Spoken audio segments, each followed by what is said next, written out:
Okay, here we go. What on earth was the Night of the Long Knives?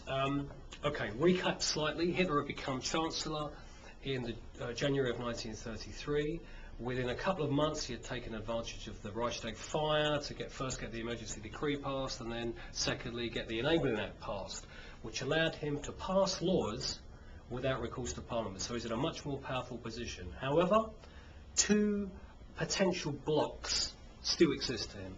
The first is the President. He has to defer to the President, even though he's the Chancellor. Secondly, he has to be incredibly wary of the army. The army have the power, theoretically, to get rid of him, to topple him, to have a coup or a putsch against him. So he has to be careful about the position of the army. One of his closest friends, one of his oldest colleagues, back from the beer hall putsch days, Ernst Röhm, is the leader of the SA, the brown-shirted stormtroopers, who had done so much to help Hitler into power. However, by 1933, they had become something of an embarrassment, something superfluous. He didn't really need them anymore. They're still out on the streets, they're still fighting against Hitler's opponents, but he doesn't really need them. He's now a statesman, he's in control, and he is persuaded by other members of the Nazi Party that perhaps Ernst Röhm, the leader of the SA, is plotting to take over Hitler's job. Whether this is true, we don't know. What we do know is that Ernst Röhm was eyeing up the head of the army position, and he would have liked to have been made the head of the army. The generals and the field marshals in the German army were absolutely horrified at the prospect of Ernst Röhm becoming their leader.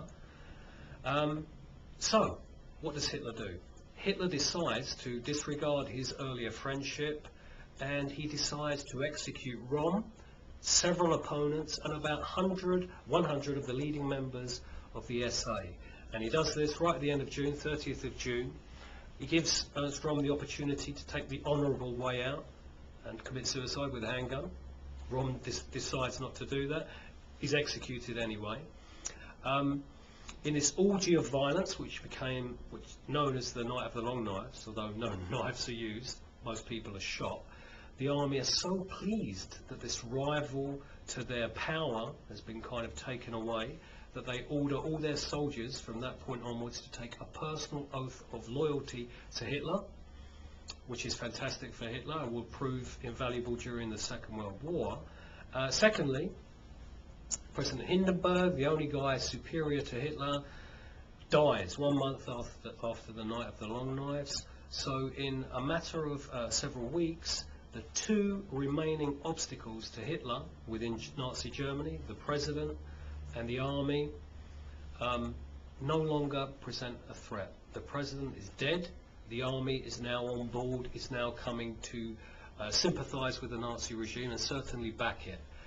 Hitler takes over the role of the President, he's the Chancellor, he becomes the head of the military, he is now the Führer. He is now the total and utter dictator of Germany.